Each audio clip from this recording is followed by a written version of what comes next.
எனக்கு அன்பானவர்களே, இந்த வீடியோவில் நம்ம என்ன பார்க்க போகிறோம் அப்படின்னு பார்த்தீங்கன்னா, நம்ம சபை கூடி வரும் பொழுது அங்கு நடக்கக்கூடியதான அநாகரிகமான காரியங்கள், அதில் 7 முக்கியமான காரியங்களை உங்களுக்கு முன்பதாக கொண்டு வர விரும்புகிறேன். ஏனென்று சொன்னால், இன்னைக்கு இந்த விஷயம் அப்படியே திரும்ப திரும்ப திரும்ப செய்யப்பட்டு கடைசியில் இதுதான் சபை போல் இருக்கு அப்படிங்கிற மாதிரியான ஒரு தோற்றம் வந்து விட்டது. ஆரம்ப காலத்தில் அப்படி இல்லை, இப்போ அப்படி மாறிட்டே வந்துருச்சு. மக்களும் பழக்கத்துக்கு வந்துட்டாங்க. இதெல்லாம் அவங்களுக்கு தவறாகவே தெரியல, சாதாரணமாக அதை பார்க்க ஆரம்பிச்சிட்டாங்க. ஸோ அப்படி என்ன 7 குறிப்புகள் இதில் இருக்கிறது, வாங்க அது என்னன்னு பார்க்கலாம்.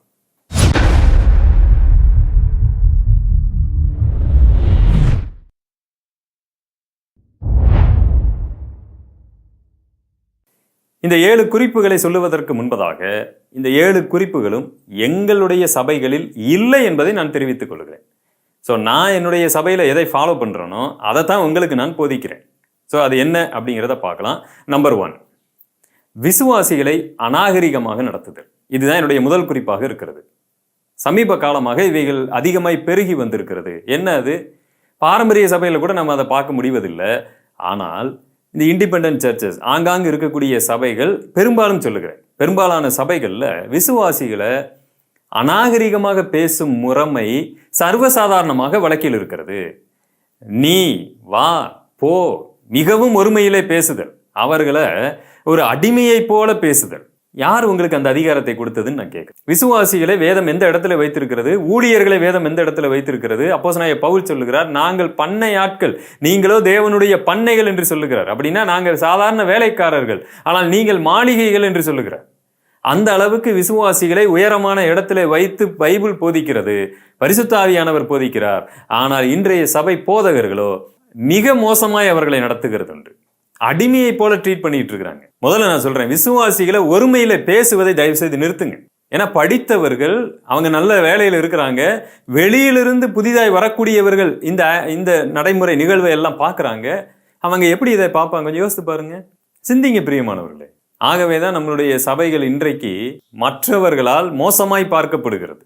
நம்பர் 2, மோசமான உடல் மொழி, பாடி லாங்குவேஜ். எந்த காலகட்டத்திலும் இல்லாத அளவுக்கு இன்றைக்கு பிரசங்கிமார்கள் பிரசங்க மேடையில குரங்கு சேட்டைகளை ஆரம்பித்திருக்கிறார்கள். இதை வெளியிலிருந்து பார்க்கும் பொழுது சிரிக்கத்தான் தோன்றுகிறது, அருவருப்பாக இருக்கிறது, அசிங்கமாக இருக்கிறது. அவர்கள் மேடையில் பண்ணக்கூடிய சேட்டைகள் எல்லாம் இன்றைக்கு மீம்ஸ்களாக வெளியே வந்து கொண்டு இருக்கின்றன. ஒரு சிலர் என்ன நினைக்கிறாங்க, பிரதர் இதை பற்றி நீங்கள் பேசுறதுனால தான் கிறிஸ்தவத்தின் மானம் பறிபோகிறது. இவங்க குரங்கு சேட்டை பண்ணுகிறதுனால கிறிஸ்தவத்தின் மானம் பறிபோகவில்லையாம், இதை தவறு என்று சொல்லுகிறது கிறிஸ்தவத்தின் மானம் பறிபோய் விட்டதாம். எந்த அளவுக்கு மாய்மாலக்காரர்கள் கிறிஸ்தவத்தில் பெருகி இருக்கிறாங்க பார்த்துட்டீங்களா? குரங்கு மாதிரி ஒரு ஊழியர் என்ன பண்றாருன்னா, ஒரு நபருடைய தோல்ல ஏறி உட்காந்துக்கிட்டு பிரசங்கம் பண்ணுகிறார். இன்னொருத்தர் என்ன பண்றாருன்னா, மூஞ்சியை அஷ்டகோணல் ஆக்கிக்கிட்டு நாக்க துருத்திக்கிட்டு கத்துகிறார். வீணான நல்ல ஒரு பிரசங்கம் பண்ண சொன்னா அப்படியே ஏதோ என்ன சொல்றது, கத்துன்னு கத்துறது. அங்கேயே இருக்கிறவங்களுக்கு இது பழகி போயிருக்கும். ஆனால் புதிதாய் வருகிறவர்கள் இதை அநாகரிகமாய் பார்ப்பாங்க.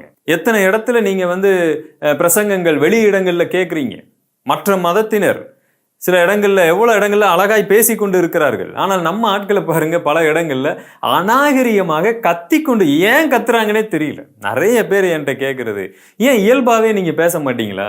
என்னன்னா நம்ம மக்கள் என்ன நினைச்சுக்கிறாங்கன்னா, ரொம்ப கத்தி பேசுனா ஆவியின் பலம் அதிகம் போல் இருக்குன்னு நினைச்சுக்கிறாங்க. ஒன்றும் கிடையாது. நீங்கள் கத்தி பேசுவது அங்கே ஏற்கனவே இருக்கிறவர்களுக்கு பழகி போனதுனால அதை பொறுத்துக்கிட்டு இருக்கிறாங்க.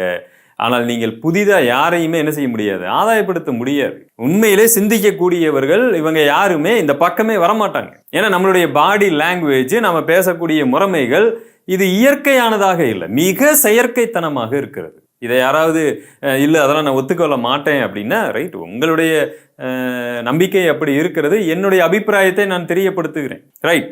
நம்பர் 3, இல்லாதவர்களை அசட்டை செய்யும் நிகழ்வு. இது எல்லாமே சபை கூடி வரல தான் இருக்கு. என்ன இல்லாதவர்களை அசட்டை செய்தல்? ஒரு சபையில பார்த்தீங்கன்னா மிகவும் கஷ்டப்படக்கூடியவங்க இருப்பாங்க, ரொம்ப பெரிய பணக்காரர்களும் இருப்பார்கள். ஒரு சபை போதகனுடைய கடமை என்ன? எப்படியாவது எல்லாரையும் சமமாக நடத்த வேண்டும். நமக்கே தெரியாம சில இடங்களிலே நம்ம ஏதாவது ஒன்றை செய்ய முடியும், நமக்கு தெரியாமல் வேண்டுமானாலும் வந்து விடலாம். ஆனா பர்பஸ்ஃபுல்லாவே பணக்காரங்களை கொண்டு போய் மேல நிப்பாட்டி அவங்க அதிகமாய் பணம் கொடுத்தால் அவர்களை பாராட்டுதல், அவங்களை கைதட்ட சொல்றது. சபையில யாராவது பெருசா பொருள் வாங்கி கொடுத்துட்டா அதை மேலே ஏத்தி மற்றவர்களை எல்லாம் பார்த்து, பாத்தீங்களா இவர் எப்படி செஞ்சிருக்கிறாரு பாருங்க, என்ன பண்ணியிருக்கிறாரு பாருங்க. அவர் மாதம் 1 லட்சம் சம்பளம் வாங்குகிறார், எளிதாக ஒரு 10,000 ரூபாயை தருகிறார். ஒருவர் மாதம் 10,000 சம்பளம் வாங்குகிறார், அவர் 1000 ரூபாய் கொடுக்கிறார். என்ன 2 பேத்துக்குள்ள வித்தியாசம் நான் கேட்கிறேன்? ஒரு வித்தியாசமும் இல்லை. ஆனா நாம என்ன பண்ணிட்டு இருக்கிறோம்? இந்த கொஞ்சமாய் சம்பளம் வாங்கி கொண்டு இருக்கிறவர்களை அவமானப்படுத்திக்கிட்டு இருக்கிறோம். சபையில பொருளாதார ரீதியாக தாழ்ந்த சகோதரர்களுடைய இடத்தில் இருந்து இதை யோசித்து பாருங்கள். ஒரு போதகன் அங்கிருந்து யோசித்து பார்த்தா மட்டும்தான் இதெல்லாம் சரியா தெரிய வரும். தயவு செய்து இல்லாதவர்களை அசட்டை பண்ணாதீங்க. இந்த ஆசீர்வாத தட்டு இந்த மாதிரி விஷயங்கள்லாம் பாருங்க, அது ஏலம் போகும். கிட்டத்தட்ட 50,000 1 லட்சம்னு போயிட்டு இருக்கும் அது பாட்டுக்கு. இங்க பாத்தீங்கன்னா கஷ்டப்படக்கூடியவங்க அப்படியே ஏக்கமாய் பார்த்து கொண்டு இருப்பார்கள். இவங்க அதிகமா பணம் கொடுத்து வாங்குறவங்க பெருமையா அதை போய் எடுத்துக்கிட்டு இருப்பாங்க. என்ன சொல்ல வர்றீங்க? உங்ககிட்ட பணம் அதிகமா இருக்கு, அதனால அதை அதிக பணம் கொடுத்து வாங்குறீங்க. இங்க கஷ்டப்படக்கூடிய ஒருவர் இருக்கிறார், அவரை அவமானப்படுத்துறீங்களா? யார் கொண்டு வந்தா இந்த முறைமையெல்லாம்? இல்லாதவர்களை நாம் அசட்டை பண்ணி கொண்டிருக்கிறோம். அப்போஸ்தலனாகிய பவுல் திருவிருந்தை குறித்து 1 கொரிந்தியர் 11ஆம் அதிகாரத்துல பேசும் பொழுது அங்க நீங்க என்ன பண்றீங்க? ஆளாளுக்கு முந்தி சாப்பிடுறீங்க. சாப்பாடு இல்லாதவங்களை வெட்கப்படுத்திக்கிட்டு இருக்கிறீங்க. இல்லாதவர்களை நீங்கள் வெட்கப்படுத்துகிறீர்கள்னு சொல்றாரு. ஒரு சாப்பாட்டு விஷயத்துல கூட கஷ்டப்படக்கூடியவங்களை நாம வெட்கப்படுத்தி விடக் கூடாது என்பதுல நாம கவனமா இருக்கணுமா இல்லையா? ஆனா சபையில பாருங்க, அதிகமா காணிக்கை கொடுக்கக்கூடியவர்களை மேலே வைத்து பாராட்டுகிற ஒரு நிகழ்வு இருக்கிறது. உண்மையிலே அது வருந்தத்தக்கது. இல்லாதவர்களை அசட்டை பண்ணாதீங்க. நம்பர் 4, வேதம் போதிக்காத காணிக்கை முறைமை நம்மளுடைய சபை கொடுகையில் இருக்கின்றன. அது என்ன வேதம் போதிக்காத காணிக்கை முறைமை? பார்த்தீங்கன்னா வெல்வெட் கலர்ல, ரெட் கலர்ல, வயலட் கலர்ல ஒரு பேக் வச்சுட்டு அப்படியே எல்லாருடைய முகத்துக்கு நேராக நீட்டுதல். என்ன அர்த்தம்? நீ சபைக்குள்ள வந்துட்டியா, நோ ஆப்ஷன், நீங்க காணிக்கை போட்டு தான் ஆகணும்.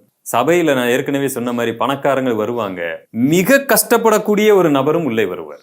அல்லது அன்னைக்கு தான் ஒருத்தர் வசனத்தை கேட்கணும்னு ரோட்ல நின்று பார்த்துக்கிட்டு இருக்கிறாரு, திடீர்னு உள்ள பின்னாடி உட்காந்துட்டாரு, கையில 1 ரூபாய் கூட இல்லை. ஆனா நீங்க என்ன பண்ணிட்டு இருக்கிறீங்கன்னா, அந்த காணிக்கை இதை பேக்கை கொண்டு போய் அவர் பக்கத்துல நீட்டுறீங்க. அவருக்கு எப்படி இருக்குன்னு யோசித்து பாருங்க. அவர் பக்கத்துல இருக்கிறவங்க போடுறாங்க, இந்த பக்கத்துல இருக்கிறவங்க போடுறாங்க, இவருக்கு மனது எப்படி இருக்கும்? இந்த மாதிரியான ஒரு அவமானம் உலகத்துல எங்கேயுமே பார்க்க முடியாதுங்க. இது அசிங்கம். அவரை பொறுத்த வரைக்கும் இது அவமானம் தானே. நீங்களே யோசித்து பாருங்க, அந்த இடத்துல நீங்க இருந்தா எப்படி உணர்வீங்க? ரொம்ப ஏண்டா உள்ள வந்தோன்னு இருக்கும், இனிமேல் இந்த பக்கம் வரவே கூடாதுன்னு இருக்கும்.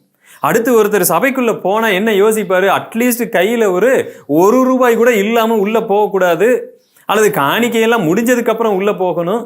இந்த மாதிரி எண்ணங்களை நீங்களாகவே உருவாக்கி கொண்டு இருக்கிறீர்கள். வேதாகமத்தில் இந்த பேகை வச்சு ஒவ்வொருத்தர்ட்டையும் போய் காணிக்கை எடுக்கக்கூடிய இதை எங்கேயுமே பார்க்க முடியாது. பழைய ஏற்பாட்டில் கூட பாருங்க, யூதர்களுடைய முறைமையில கூட காணிக்கை பெட்டி, தர்ம பெட்டி என்று ஒன்றை வைத்திருந்தார்கள். அப்ப நீங்க சொல்லலாம், எங்க சபையில காணிக்கை பெட்டி தான் நாங்க வச்சிருக்கிறோம், இந்த பை காணிக்கையெல்லாம் நாங்க இது பண்றதுக்கு இல்லை அப்படின்னு நீங்க சொல்லலாம். சரி, அந்த காணிக்கை பெட்டி எங்க வச்சிருக்கிறீங்க? அந்த முன்னாடி அப்படி புல்பிட்டுக்கு கீழே வச்சிருக்கிறாங்க நிறைய சபைகள்ல. அப்ப ஒரு பாட்டை பாடுவாங்க, எல்லாம் வரிசையா எழுந்து போய் அப்படியே அந்த இடத்துல காணிக்கையை போட்டுட்டு அப்படி வரிசை அப்படி சுத்தி வருவாங்க. அதுக்கு மேல ஒரு சிசிடிவி கேமரா கூட சில சபைகள்ல வச்சிருக்கிறாங்க. இந்த பக்கம் போதகர் பார்த்துக்கிட்டு இருக்கிறாரு, யாரு எவ்வளவு காணிக்கை போடுவாங்கன்னு பார்த்துக்கிட்டு இருக்கிறாரு. இந்த பக்கம் போதகர்களுடைய உறவினர்களோ, போதகர் அம்மாவோ, மற்றவர்களோ யாரெல்லாம் எந்திரிச்சு வர்றாங்க, யாரெல்லாம் எந்திரிச்சு வரல, இவ்வளவும் நடந்து கொண்டிருக்கிறது. ஆக இதுவும் தவறுதான். அப்ப என்னதான் பண்றது? காணிக்கை எடுக்க கூடாதா? காணிக்கை பெட்டியை பின்னாடி வைங்க, அவங்க எப்ப வேணாலும் காணிக்கை போடட்டும். சரிங்களா? இதெல்லாம் ஆரம்பத்தில் இருந்த முறைமைகள். இதையெல்லாம் நாள் ஆக ஆக நம்ம என்ன பண்ணிட்டோங்க, மாத்திட்டோம். இதெல்லாம் நமக்கு பெரிய தவறாகவே தெரியல. இது எவ்வளவு பெரிய தவறு என்பதை கூட உணர முடியவில்லை. இல்லாதவர்கள் நம்ம என்ன பண்ணிட்டு இருக்கிறோம், வெட்கப்படுத்திக்கிட்டு இருக்கிறோம். அப்படி பார்த்தா காணிக்கையே வராது பிரதர், யாருமே போட மாட்டாங்க. உண்மைதான். ஆரம்ப காலத்துல அறியாமையில எங்க சபையில கூட இந்த மாதிரியான நிகழ்வுகள் இருந்தது. ஆனா இப்ப பெட்டி நாங்க வைக்கிறதுனால கொஞ்சம் காணிக்கை கம்மியாகத்தான் வருகிறது. ஆனால் அதற்காக எங்களுடைய முறைமையை நான் மாற்றிக்கொள்ளவில்லை. உண்மையிலே ஞாபகம் இருக்கிறவங்க, உண்மையா கர்த்தருக்கு செலுத்த வேண்டும் என்று எண்ணுகிறவர்கள், மற்றவர்களுக்காக காணிக்கை போடாம இருக்க விரும்புறவங்க கண்டிப்பா காணிக்கை போடுவாங்க. ஆனா பேக்கை கொண்டு போய் நீட்டும் பொழுது மற்றவர்களுக்காகத்தான் அந்த காணிக்கை வருமே ஒழிய, போதகருக்காக தான் அது வருமே ஒழிய தேவனுக்காக அது வராது. இந்த முறைமையெல்லாம் மாற்றுங்க ப்ளீஸ். நம்பர் 5,